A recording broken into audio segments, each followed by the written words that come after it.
principalmente en el libro de Hechos, que el Señor me ha instado a estudiar harto del libro de Hechos, principalmente por cómo vivía y cómo se movía la iglesia en el principio. Eh, y creo que hay algunas características importantes que quiero hablar del tema de la multiplicación. Eh, para que pueda proclamarse el reino, para que pueda el reino de Dios poder extenderse, hay que entender de que debe haber un cierto grado de multiplicación.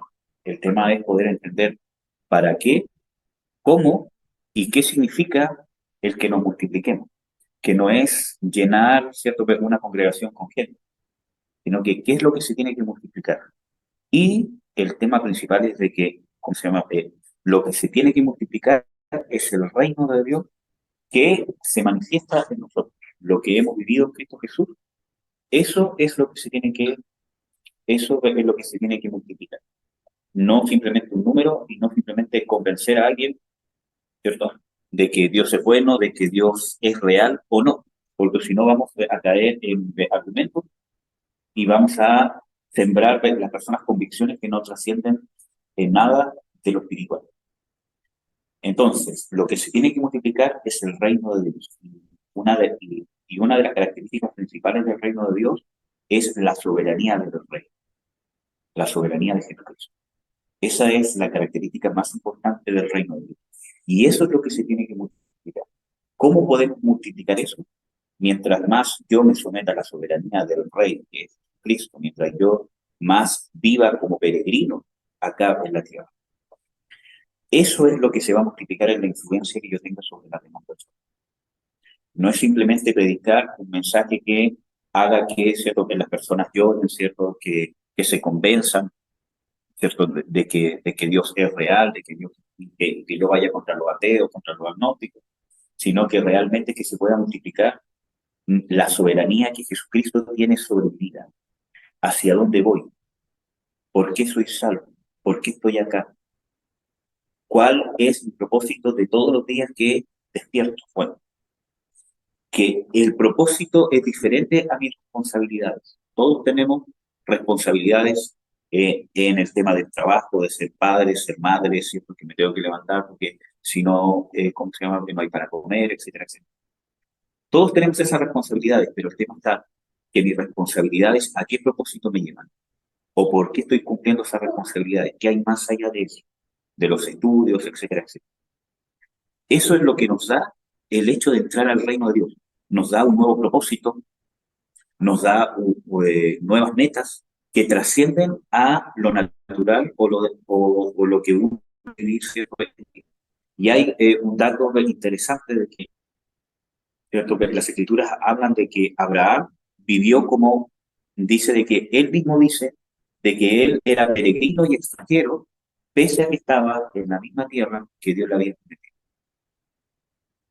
Y nos damos cuenta, ¿cierto?, en Hebreos 11, de que cuando él habla de ser peregrino y extranjero es porque esperaba una ciudadanía celestial, que no tiene nada que ver con ir al cielo, sino que su promesa estaba puesta en lo que Dios quería darle a él después de esta vida terrenal, pero no necesariamente después de esta vida terrenal de una forma cronológica. No que yo tenga que esperar morir para que esas promesas sean cumplidas, sino que cuando uno habla de que después de esta vida terrenal es que es superior a la vida, pese a que yo puedo estar viviendo ahora aquí y puedo tener esa ciudadanía celestial y puedo estarla viviendo y puedo estar viviendo esas promesas. Entonces, ¿cuál, cuál es nuestro propósito? Yo quería leerles algunos pasajes ¿cierto?, en el libro de Hechos. Por ejemplo, en Hechos 2:43 dice, y sobrevino temor a toda alma, y muchos prodigios y señales milagrosas eran hechas por los apóstoles. Y todos los que creían estaban juntos, y tenían todas las cosas en común, y vendían las propiedades y las posesiones, y las distribuían a todos según la necesidad de cada cual. Y perseverando unánimes, cada día en el templo y partiendo el pan de casa en casa, compartían el alimento con alegría y sencillez de corazón, alabando a Dios y teniendo gracia hacia todo el pueblo, y cada día el Señor añadía al número los que habían de ser salvos. Creo que este pasaje ¿cómo se llama? Este pasaje, ¿cierto?, que nos muestra hartas características de lo que podía vivirse, ¿cierto?, en la iglesia para que pudiera haber esa multiplicación. Hay un grado de multiplicación donde realmente si uno cumple ciertos requisitos, el Espíritu Santo va a añadir a las personas que han de ser salvas. Y creo, amados hermanos, y quiero que esto pueda quedar claro, ¿cierto?, que la forma bíblica más efectiva de hacer crecer el cuerpo de Cristo, la iglesia, es lo que nosotros hagamos en el lugar donde estemos. Mayor que una campaña, ¿cierto?, que pongamos aquí un parlante, ¿cierto?, y se predique, lo cual creo que está bien. Pero la mayor parte donde ustedes van a poder multiplicar el cuerpo del Señor Jesucristo y extender el reino es en sus casas, en su trabajo, en el lugar donde estén. Con su forma de ser, con su manera de ser. Jesús dice bien claramente, ustedes son la sal de la tierra, pero si la sal se desvaneciere, ya no sirve para nada. Y es tan importante, ¿por qué? Porque en ese tiempo la sal era el medio preservante de los alimentos. Incluso de ahí viene la palabra, ¿cómo se llama?, salario. Porque es cierto que la gente, ¿cómo se llama?, que se le pagaba con sal. Tan, tan importante. Entonces, cuando Jesús habla de que somos la sal de la tierra, es porque si nosotros estamos cumpliendo nuestra función como cristianos, andamos en el Espíritu, nuestra relación con el mundo va a hacer que el mundo se preserve. Que no significa que sea porque nos encerremos en cuatro paredes a orar e interceder por el mundo anda bien. No, porque el mundo anda mal. Sino que nuestra relación con el mundo, nuestra influencia sobre el mundo, es lo que lo preserva, lo que hace cambiar a la gente, lo que hace que las personas puedan tener luz y puedan convertirse de los malos caminos en que uno también iba. Y el mismo Señor Jesucristo habla de ser luz, de que cuando somos luz, una luz no se esconde, sino que se pone en lo más alto para que todos la vean. Y así dice, vuestra luz alumbre para que las personas, hijo, hable despacito, ¿ya? Para que alumbre, ¿cierto? Y las personas vean por vuestras buenas obras. Entonces, cómo obramos, cómo nos dirigimos, cómo administramos nuestros estudios, nuestras finanzas, todo lo que uno tiene, todo lo que uno es, lo que uno habla, cómo nosotros podemos obrar en lo que va a dar luz, lo que realmente va a notificar de que hay otro camino y que hay una moral que va más allá de la moral que muchas veces el mundo vive. Porque yo no saco nada con decirle, ¿cierto? ¿Cómo se llama? Con decirle, ¿cierto?, al mundo entero, son pecadores, está mal esto otro, si yo no vivo de acuerdo a lo que estoy diciendo. En cambio, si yo vivo de acuerdo a la moral de Dios, muchas veces ni siquiera es necesario decir. ¿Amén? Entonces, necesitamos vivir aquí unánimes y, como dice acá, ¿cierto? Y cada día el Señor añadía al número los que habían de ser salvos. Y una de las cosas más grandes es que, primero, bueno, ¿cierto?, hay estas cosas, pero primero había perseverancia. Dice, perseverando unánimes, cada día en el templo partiendo el pan de casa en casa. Y esto no tiene que ver con ir al culto tampoco, sino que cuando habla de perseverando unánimes, es porque perseveramos en mantenernos unidos. Perseveramos para trabajar en que nosotros podamos crecer en nuestras relaciones en una unidad más estrecha. Y eso tiene que ver la disposición que yo tengo. Aquí, por ejemplo, dice, y comían con sencillez, partiendo el pan en las casas, y con alegría y sencillez de corazón. Para que nosotros nos podamos relacionar como cuerpo de Cristo, nuestro corazón tiene que ser sencillo. Y para eso nos tenemos que sacar todas las complicaciones, enemistades, celos, pleitos, ¿cómo se llama? Que me siento menos, que siento que no me miraron, que siento que me rechazan, siento que no me valoran. Todas esas cosas van en contra de la sencillez. Porque un corazón sencillo vive en paz. Que no quiere decir de que, de que hay veces de que no nos vamos, ¿cómo se llama?, a sentir así. Sino que, como siempre digo, ¿qué hago yo con eso? Siempre van a haber instancias y eso es un corazón sencillo, un corazón que pasa por alto la ofensa, ¿cierto? Y un corazón que trabaja de manera activa por mantener la unidad y más paciencia. Él ¿cierto? El Señor Jesucristo dice de que el reino de Dios es de los pacificadores. Es gente que no solamente espera la paz, sino que lucha para mantener la paz entre nosotros. Y una de las maneras eh, más eficaces de poder practicarlo es en nuestra casa, en nuestra familia. Y acá, ¿cómo se llama? Que nosotros tenemos que vivir como pacificadores. Todos nosotros tenemos un tremendo potencial de poder ser una parte edificante del cuerpo de Cristo. Independientemente que hoy día seamos cuántos, 6 personas acá, más las 2 personas que están por su. Independientemente de eso, nosotros estamos anclados a un cuerpo de Cristo que no es una religión, no es una, no es una ¿cómo se llama? Denominación, sino estamos anclados al cuerpo de Jesucristo en el sentido de los que Jesús ha redimido por su sangre. Y lo que hagamos en nuestra vida, lo que hagamos acá, ya sea reunidos en nuestra casa, en nuestro trabajo, cuando sea por causa del reino, va a tener un impacto en todo el cuerpo de Cristo. Pero para eso necesitamos ejercitarnos en estar unidos.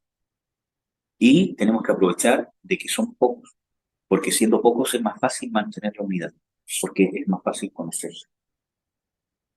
Cuando es un grupo grande es más difícil. Vamos a ver algunos, algunos otros pasajes. Quiero hacer cierto hincapié cómo fue la multiplicación de la iglesia al principio. Yo creo que ya muchos saben de que los 120 fueron ungidos por Dios con el Espíritu Santo y empezaron a hablar ciertas lenguas extrañas para muchos, pero realmente empezaron a hablar en idiomas porque ellos estaban en una fiesta en Pentecostés que era muy grande para los judíos, por lo tanto gente de otras naciones venía a participar de esta fiesta. Entonces Dios los hizo hablar a ellos lenguas que no sabían hablar, justamente para darle testimonio a todas esas personas que algo de extraordinario estaba pasando. Entonces, todas las personas fueron a ver por qué, cómo era posible que judíos de ahí pudieran estar hablando sus lenguas nativas, ¿cierto? Y ellos podían entender. Y ahí Pedro pudo dar testimonio lleno del Espíritu Santo y se convirtieron en 5.000 personas. 5.000 personas. Probablemente de esas 5.000 personas, creo yo, un cálculo así muy rápido, pero quizás el 50% se fue, porque venían de otras tierras. Pero probablemente mínimo el 50% se tiene que haber quedado y así comenzó la iglesia en Jerusalén. Mínimo perdón, se fue una conversión de 3.000 personas. Pero mínimo tienen que haber, ¿cierto?, empezado con unas 1.000 personas, como mínimo. No sé si yo lo estoy viendo mal, como mínimo. Entonces, ¿cómo mantener esa unidad y cómo el Espíritu Santo con solo una prédica de Pedro pudo hacer una multiplicación tan grande que por lo menos tienen 1.000 personas que se quedaron allá en Jerusalén y 3.000 que se convirtieron y que cuando fueron a sus lugares se multiplicaron también? Entonces, a ese ritmo es al que tenemos que nosotros crecer y aspirar. Que no quiere decir de que tienen que haber 1.000 personas acá, sino que hablo del sistema de multiplicación. Y hay un sistema constante: unción del Espíritu Santo, manifestación pública del Espíritu Santo, testimonio, conversión. Entonces, tenemos que remontarnos al inicio, ser llenos de la unción del Espíritu Santo en el lugar donde estemos. Y para eso tenemos que ser testigos. Si no nos convertimos en testigos, el Espíritu Santo no puede dar testimonio público de su poder porque sabe que no vamos a poder dar testimonio real. Ahora, ¿de qué somos testigos nosotros? ¿Cuál es el testimonio más importante del Evangelio del Señor Jesús? ¿Cuál es el testimonio más importante del Evangelio? ¿De qué somos testigos? Que no tiene que ver con que yo cuente cómo me convertí, que Dios me sanó, que Dios me tocó mi casa, que Dios me tocó mi matrimonio, me dio un trabajo. No, ¿de qué somos testigos? Nosotros acá en la tierra. Y eso debería cada uno tenerlo clarísimo. Somos testigos de que Jesucristo resucitó. Nosotros somos testigos veraces que hemos testificado, que hemos visto, que hemos palpado que Jesucristo resucitó. Ahora bien, ¿Cómo puede ser posible eso si nosotros no estuvimos con Jesús hace más de 2000 años atrás? Y eso tiene que ver con algunos temas que, cierto, que hemos visto, que tiene que ver con el nuevo nacimiento, con la experiencia continua del nuevo nacimiento, de la vida nueva. Usted no se puede conformar con que yo nací de nuevo una vez y listo, estoy en otro nivel, porque no lo está. Es la experiencia continua de la vida nueva que Dios nos da. Y eso a mí me da testimonio de que Jesús está vivo, porque si Él no hubiese vivido, yo no podría estar viviendo los beneficios de la vida venidera que estoy viviendo.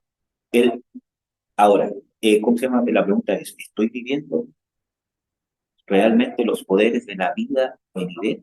¿O mi vida solamente ha sido un tema de sensaciones o de cosas que han pasado y que yo las he creído que vienen de parte de Dios? Porque hay gente en sectas, ¿cierto? Y un montón de cosas que jura, pero que están con el Dios vivo y lo veneran y lo adoran, pero no. Entonces, ¿qué es lo que nos dice de una congregación que tiene no? La experiencia de los poderes de la vida venidera que lo hablan acerca. Entonces, si ni siquiera yo me convenzo que las cosas que he vivido en mi vida han venido directamente del poder de Dios, y todavía hay un ápice de duda que quizás la coincidencia, que puede ser así, que yo voy a convencerme que de Dios como para hacerme un favor. Entonces, ¿de qué voy a dar testimonio? Si ni siquiera yo estoy convencido de que Jesucristo resucitó. Que no es simplemente saber que históricamente puede ser que haya vuelto a la vida. Porque ser testigo de la resurrección de Jesús es que el Espíritu de Jesús se manifiesta en mí, yo me relaciono con Él y lo conozco. Mire, yo estoy, ¿cómo se llama? Haciéndole INE, ¿cómo se llama? A una persona que tiene una tendencia, ¿cómo se llama? Agnóstica. Entonces, dentro, ¿cómo se llama? De todo lo que me decían, ¿cómo se llama? Me dijo, sí, eso es lindo, pero usted lo cree porque es su religión. Entonces, ¿cómo se llama? Yo le dije, no, yo sé que Jesús está vivo porque tuvo un encuentro personal con Él y hasta el día de hoy experimento su vida por tal y tal. Pero eso, hermano, si yo no estoy convencido de eso, entonces ¿cómo voy a poder dar testimonio? ¿Cómo nos vamos a multiplicar? ¿Cuál es el problema más grande? Que como este paso hay que darse una vuelta larga, porque tengo que buscar la unción, tengo que buscar ¿cómo se llama? Unidad con mi Señor, buscar la vida del Señor Jesucristo que se manifieste en mí, cambiar mis convicciones, verme, ¿cierto? Todo lo que tengo, lo que no tengo, trabajar por crecer en Cristo Jesús, por conocerlo, orar y todas esas cosas. Entonces la gente se quiere dar una vuelta corta. Mejor vivamos de sensaciones, de sueños, de profecías. Miren, ahora todos se creen profetas. Y cierto, en el nuevo ¿cómo se llama? Testamento hay un profeta que es nombrado por nombre. Y uno, y todos quieren ser profetas.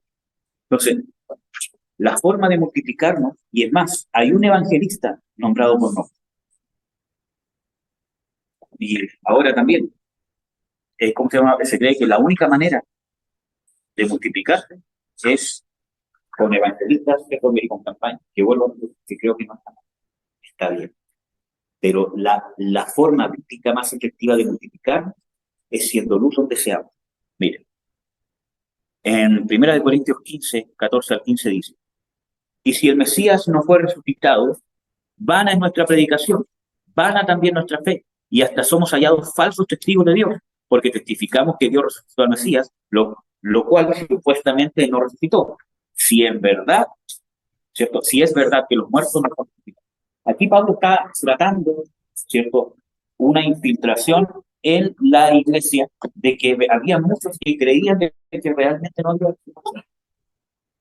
Pero, ¿cómo se llama? Al punto que yo quiero ir es que la base del Evangelio es que Jesucristo resucitó. Si Jesucristo no resucitó en mi vida, entonces ¿de qué me sirve predicar? ¿Y de qué me sirve estar acá? si yo no experimento la vida de la resurrección de Jesús? Miren, Lucas 24, 44, 49. Y les dijo, estas son mis palabras que os hablé estando aún con vosotros, que tenían que cumplirse todas las cosas que habían sido escritas acerca de mí en la ley de Moisés, y en los profetas y en los salmos. Entonces les abrió la mente para que entendiera las escrituras y les dijo, así está escrito que el Mesías padeciera y se levantara de entre los muertos al tercer día, y que se predicara en su nombre el arrepentimiento para perdón de pecados a todas las gentes, comenzando desde Jerusalén. Vosotros sois testigos de estas cosas. He aquí yo envío la promesa de mi Padre sobre vosotros, así que vosotros permaneced en la ciudad hasta que seáis investidos de poder de lo alto. Entonces vemos aquí de que Jesús les dice, ¿cómo se llama? A los suyos, de que ellos son testigos de que, de que el Señor Jesucristo padeció y que el Señor Jesucristo resucitó. Pero les dice, para que puedan ser testigos, yo voy a enviar la promesa del Padre para que sean llenos del Espíritu Santo. Y eso es lo que tenemos que buscar, ser llenos del Espíritu Santo. Es la única fuente de vida eterna. Cuando Jesús en Juan 7 dice de que el que cree en mí, de su interior correrán ríos de agua viva que saltarán para vida eterna, dice de que estaba hablando del Espíritu Santo que habían de recibir los que creyesen en él. Por lo tanto, el Espíritu Santo cuando vive en mí, no solamente cuando soy salvo, sino cuando yo mantengo al Espíritu Santo vivo en mí, ¿cierto? Puede saltar ríos de agua viva que saltan para la vida eterna, que contagian a los que están a mi alrededor. Pero muchas veces lo contagiamos. A nuestro alrededor es amargura, pesadumbres, es puras cosas que no son vida. ¿Por qué? Porque ni siquiera tenemos esa vida en nosotros. Y en vez de ser una fuente que inyecta en nuestras familias, a nuestros seres de comillas amados, darle la vida nueva que tenemos, estamos dando tinieblas, tinieblas y tinieblas. Por lo tanto, eso es evidencia de que la vida de la resurrección no está viva en nosotros. ¿Amén? ¿Qué más? Juan 15, 16 dice, cuando venga el Paráclito,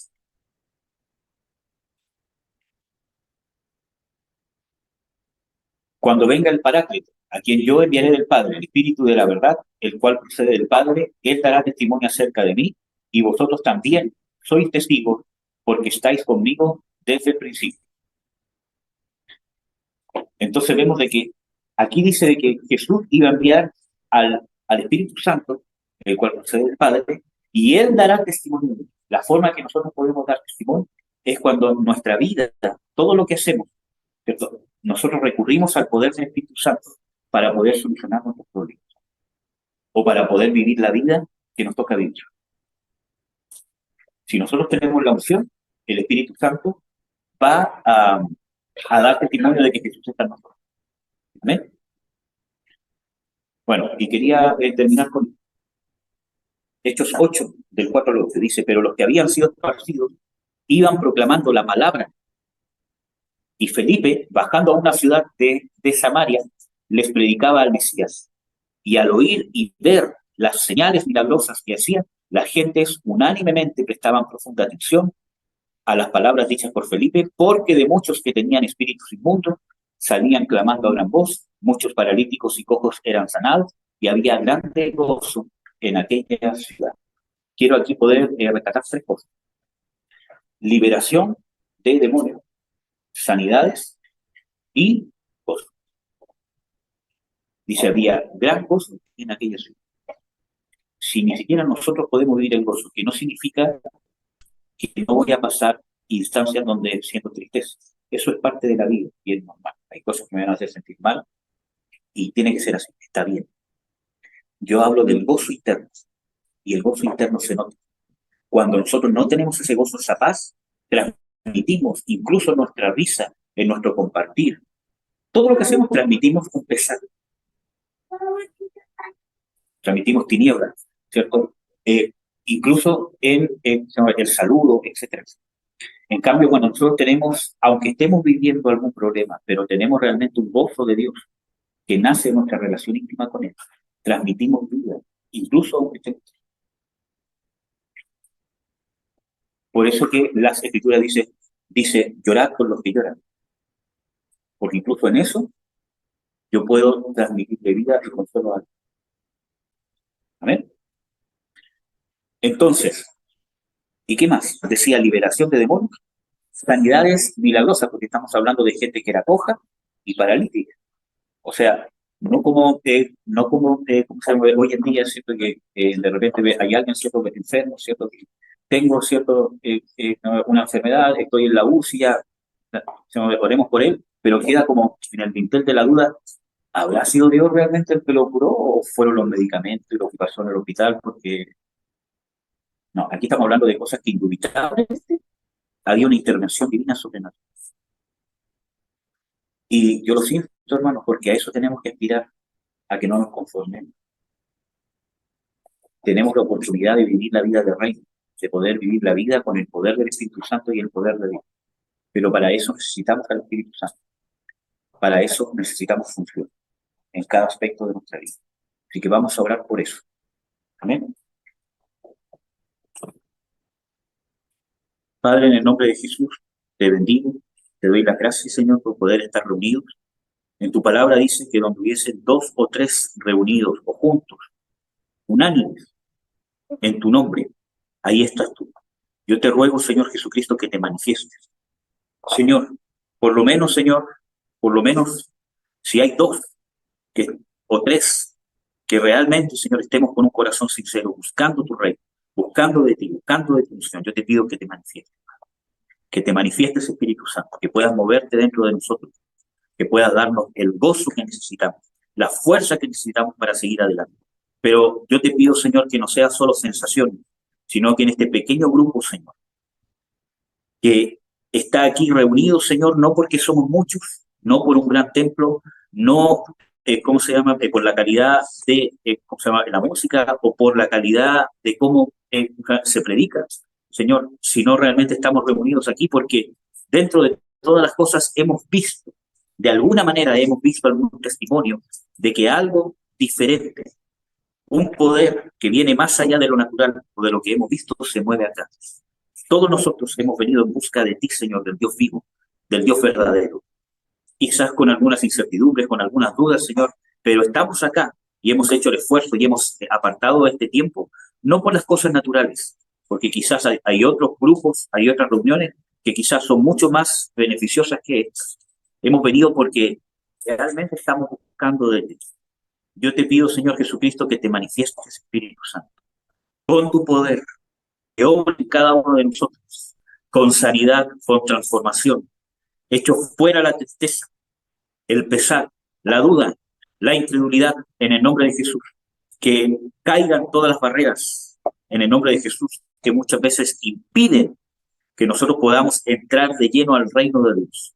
Te pido que tu reino con poder se manifieste en cada uno de nosotros, en nuestras familias, en nuestras casas, en nuestras finanzas, en nuestros trabajos, que abras puertas sobrenaturales, que se manifieste en nuestra salud, que la enfermedad huya en nombre de Jesús, que los problemas financieros, Señor, pueda abrirse una puerta sobrenatural, indubitablemente movida por ti. Ahora, en el nombre de Jesús, te ruego que en nuestras casas no falte el alimento, que tú lo multipliques, Señor, en este tiempo de crisis nacional, Señor, que puedas bendecir y cubrir nuestra salud, Señor, ante cualquier enfermedad, con sanidad, Señor, con milagros, con tu poder, Señor, en el nombre de Jesús. Que puedas obrar, Señor, en nuestros trabajos, en nuestras relaciones familiares, Señor, en nuestros sentimientos, que la depresión huya, que la ansiedad huya, Señor, en nuestras luchas que tenemos, Señor, en nuestras cosas más íntimas, Señor. Que se vea ahora tu poder que nos da fuerzas para vencer nuestras debilidades, Señor, en el nombre de Jesús de Nazaret. Obra en cada uno de nosotros. Yo reprendo toda obra del enemigo en el nombre de Jesús.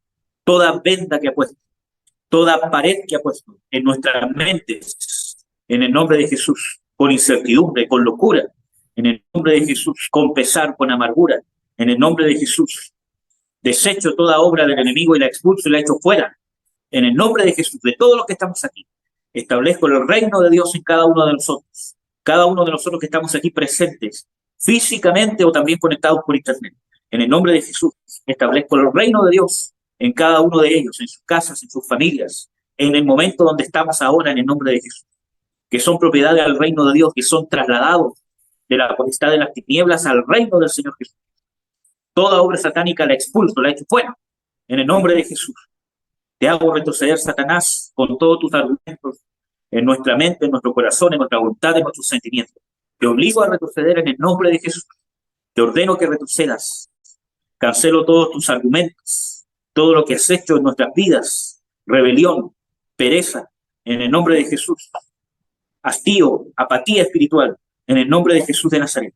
Que venga salud física sobre cada uno de nosotros, salud espiritual, salud de nuestra alma, en el nombre de Jesús. Todas las cosas que has hablado, Señor, a nuestra alma, en los estudios que hemos estado viendo, de las cosas que hemos vivido con nuestros padres, en nuestra infancia, Señor, que empiece a manifestarse, Señor, tu sanidad, tu paternidad en cada uno de nosotros. Toda violencia, todo abuso de nuestra sexualidad, todo abuso en nuestras relaciones, en nuestros matrimonios, con cualquier tipo de abuso, con cualquier grado de autoridad, Señor. Yo te ruego, Espíritu Santo, que empieces a sanar, que empieces a derramar manto de alegría y manto de gozo en lugar de espíritu angustiado, en lugar de luto, Señor.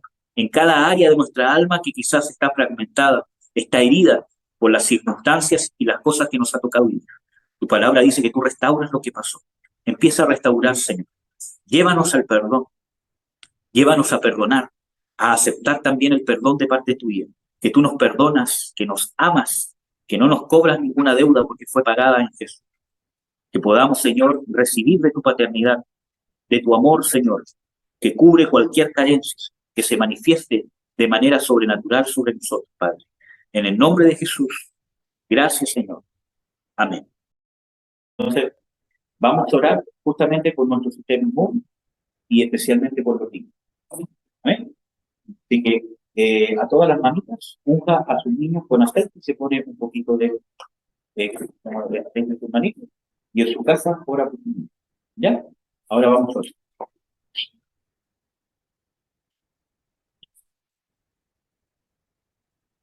Oye, ora por la mami. Ya, para la compra. Ya, papi te va a vender. ¿Ya? Ya, entonces con la mano. Ya. Padre, en el nombre de Jesús, te bendigo, te doy la gracia en el nombre de Jesús de Nazaret. Y yo te pido, Padre, que principalmente por nuestros hijos, para que tú puedas bendecirlos, guardarlos, Señor, de toda enfermedad, de todo virus, bacteria o lo que sea que se va a empezar a manifestar en esta sociedad. En tu palabra, Señor, tú mismo, Señor Jesucristo, oraste por nosotros, de que nosotros no somos del mundo, pero estamos en el mundo, y tú mismo, Señor Jesucristo, le rogaste al Padre, guárdalos del mundo. Te ruego, Señor, que ahora esa oración que hizo Jesús, Padre, en tu nombre, venga a memoria tuya, Señor, sobre nosotros, y aunque estamos en el mundo y no nos vas a sacar del mundo, que nos puedas guardar de tu mano. Te pedimos que nos guardes de toda enfermedad, Señor, que fortalezca nuestro sistema inmune, nuestro sistema linfático, nuestro sistema respiratorio, Señor, en el nombre de Jesús, especialmente sobre nuestros hijos, Señor. Que fortalezca tu sistema inmune, Señor, y que ningún virus, ninguna bacteria, ninguna enfermedad cause ninguna consecuencia mortal, ninguna consecuencia grave, sino que todo pase como una enfermedad común y corriente, Señor. Guárdanos del mal, guárdanos del daño psicológico, del daño físico, en el nombre de Jesús de Nazaret. Bendigo a cada uno de nuestros hijos, ya sea que son pequeños, que son bebés, que están en gestación, o incluso adolescentes. Bendícelos, guárdalos de todo mal, Señor, en el nombre de Jesús. Que pueda venir sobre ellos una inmunidad espiritual sobre su vida, sobre su sistema inmune, sobre su sistema respiratorio, sobre su sistema linfático, sobre su sistema circulatorio, en el nombre de Jesús. Que pueda venir una fortaleza, Señor, una unción que los cubra, que los guarda de tus manos, en el nombre de Jesús. Amén. Amén. Ya. Ya, amados. Un abrazo. Dios los bendiga.